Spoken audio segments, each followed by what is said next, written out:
Now when Jesus saw the crowds, he went up on a mountainside and sat down. His disciples came to him, and he began to teach them. He said, "Blessed are the poor in spirit, for theirs is the kingdom of heaven. Blessed are those who mourn, for they will be comforted. Blessed are the meek, for they will inherit the earth. Blessed are those who hunger and thirst for righteousness, for they will be filled. Blessed are the merciful, for they will be shown mercy. Blessed are the pure in heart, for they will see God. Blessed are the peacemakers, for they will be called children of God. Blessed are those who are persecuted because of righteousness, for theirs is the kingdom of heaven. Blessed are you when people insult you, persecute you, and falsely say all kinds of evil against you because of me. Rejoice and be glad, because great is your reward in heaven, for in the same way they persecuted the prophets who were before you. You are the salt of the earth. But if the salt loses its saltiness, how can it be made salty again?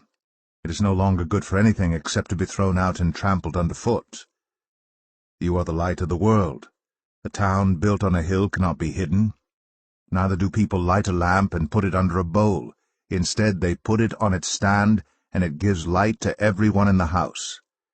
In the same way let your light shine before others, that they may see your good deeds and glorify your Father in heaven.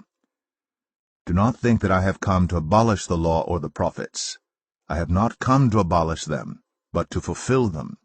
For truly I tell you, until heaven and earth disappear, not the smallest letter, not the least stroke of a pen, will by any means disappear from the law until everything is accomplished.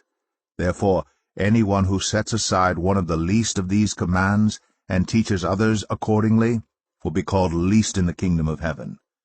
But whoever practices and teaches these commands will be called great in the kingdom of heaven.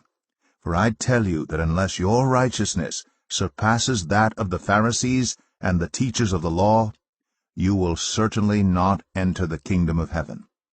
You have heard that it was said to the people long ago, "You shall not murder, and anyone who murders will be subject to judgment." But I tell you that anyone who is angry with a brother or sister will be subject to judgment.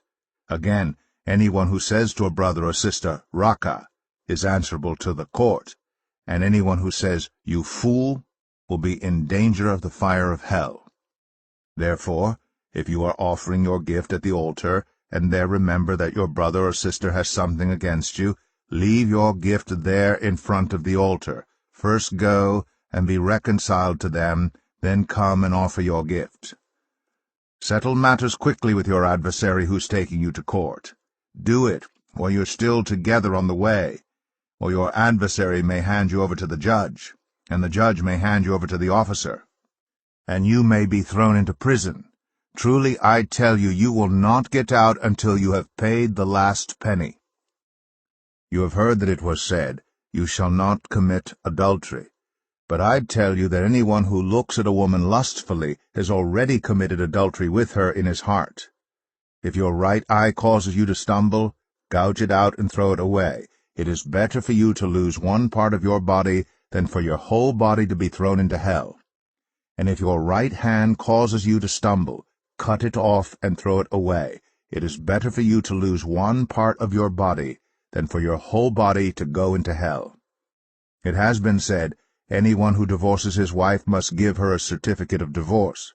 But I tell you that anyone who divorces his wife, except for sexual immorality, makes her the victim of adultery, and anyone who marries a divorced woman commits adultery.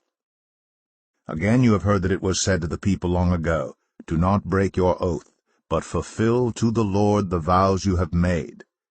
But I tell you, do not swear an oath at all, either by heaven, for it is God's throne, or by the earth, for it is his footstool, or by Jerusalem, for it is the city of the great King. And do not swear by your head, for you cannot make even one hair white or black. All you need to say is simply yes or no. Anything beyond this comes from the evil one. You have heard that it was said, "Eye for eye and tooth for tooth." But I tell you, do not resist an evil person. If anyone slaps you on the right cheek, turn to them the other cheek also. And if anyone wants to sue you and take your shirt, hand over your coat as well. If anyone forces you to go 1 mile, go with them 2 miles. Give to the one who asks you, and do not turn away from the one who wants to borrow from you. You have heard that it was said, love your neighbor and hate your enemy. But I tell you, love your enemies, and pray for those who persecute you, that you may be children of your Father in heaven. He causes his sun to rise on the evil and the good, and sends rain on the righteous and the unrighteous. If you love those who love you, what reward will you get? Are not even the tax collectors doing that? And if you greet only your own people, what are you doing more than others? Do not even pagans do that? Be perfect, therefore, as your heavenly Father is perfect.